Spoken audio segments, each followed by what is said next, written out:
The Tunnel to Summer, The Exit of Goodbyes is an anime film. I didn't know much about it, just wanted to check it out. I saw it at a shop, got it from the library.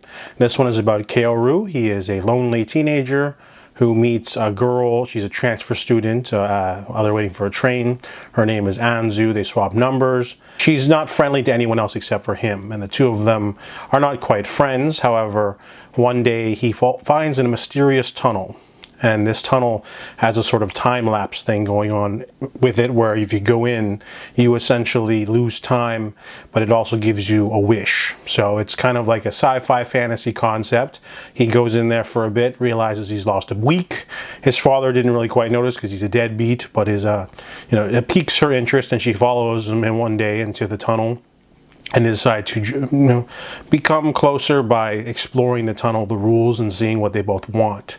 So they both start experimenting with the tunnel to see what they can get. There's a time cost, so I think it's 1 minute. 1 minute in the tunnel is 4.5 hours or something like that. So there's an interesting sort of concept. It's not really quite pushed to its full potential, though. It definitely reminded me of movies like Your Name, where you have a romance, you have a sort of supernatural phenomenon, and you sort of play around with it. But this one is just okay. It sort of dips around his greatest wish and hers.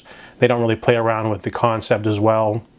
For example, she wants to go into the tunnel to increase her manga skills. However, by doing that, you would disappear from the point that you go in the tunnel, so she would lose several years.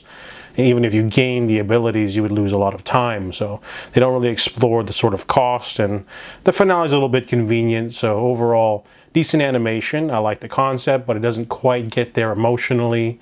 It's definitely selfish choices from characters too is the only conflict, but it's a nice mix of romance, sci-fi, and fantasy. It gets the job done.